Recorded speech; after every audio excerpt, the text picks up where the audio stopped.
കോട്ടയം മുണ്ടക്കയം പശ്ചിമ കൊച്ചുപുരയ്ക്കലിൽ പുലിയുടെ സാന്നിധ്യം തിരിച്ചറിഞ്ഞതായി നാട്ടുകാർ. പ്രദേശവാസികളുടെ വളർത്തുനായകളെ പുലി ആക്രമിച്ചു. കാട്ടുപോത്ത് ഉൾപ്പെടെയുള്ള വന്യമൃഗങ്ങളുടെ ശല്യം നിലനിൽക്കുന്ന മേഖലയിലാണ് പുലിയുടെ സാന്നിധ്യം തിരിച്ചറിഞ്ഞത്.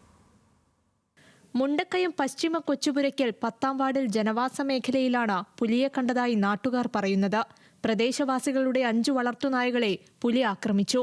നായ്ക്കൾക്ക് നേരെ പുലിയുടെ ആക്രമണമുണ്ടായതായി വനം വകുപ്പിനെ അറിയിച്ചതിനെ തുടർന്ന് RR ടീം മേഖലയിൽ പരിശോധന നടത്തിയെങ്കിലും പുലിയെ കണ്ടെത്താൻ കഴിഞ്ഞില്ല. ഇന്നലെ വൈകിട്ട് ഇന്നലെ വൈകിട്ട് 9:30 ആയിക്കാണല്ലേ, 10 മണിയൊക്കെ ആയെന്ന് തോന്നുന്നു. എന്നാലാണ് ഞാൻ ചോറിനോണ്ടിരിക്കുമ്പോൾ അവിടെ വല്ലാത്ത കാർച്ചോറിൻ്റെ ഓടി വന്നു. അപ്പോൾ അതിനെ അടി ഇട്ട് പിടിച്ചുകൊണ്ടിരിക്കുക. ആ ഉണക്കക്കമ്പാ കിട്ടി. ഞാൻ ഈ കവുങ്ങിൻ്റെ അടിച്ചപ്പോൾ തന്നെ പിടി വിട്ടേച്ച് ഓടിച്ചെന്ന് ആ പെട്ടിയെ പിടിച്ചു. പ്രദേശത്ത് കാട്ടുപോത്തിന്റെ സാന്നിധ്യം പതിവാണ്. പുലിയുടെ സാന്നിധ്യം കൂടി തിരിച്ചറിഞ്ഞതോടെ പ്രദേശവാസികൾ ഏറെ ഭീതിയിലാണ്. ഭയങ്കര കാർച്ചെന്ന് പറഞ്ഞാൽ പട്ടിയെ ഭയങ്കര ഒരു ഇതാ.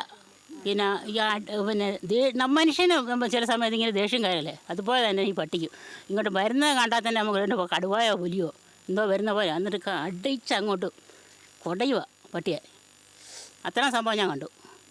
എൻ്റെ പട്ടിക്കിട്ട് കടിച്ചു. പട്ടിയുടെ കൈ ഇങ്ങനെ ഒടിഞ്ഞു ഇങ്ങനെ തൂങ്ങി കിടക്കുകയാണ്. പുലിയുടെ ആക്രമണം ഉണ്ടായെന്ന് പറയുന്ന സ്ഥലത്തിന് സമീപത്തായാണ് അംഗൻവാടി ഉൾപ്പെടെയുള്ളവ സ്ഥിതി ചെയ്യുന്നത്. വനം വകുപ്പ് അടിയന്തര നടപടി സ്വീകരിക്കണമെന്നാണ് നാട്ടുകാരുടെ ആവശ്യം. ന്യൂസ് മലയാളം, കോട്ടയം.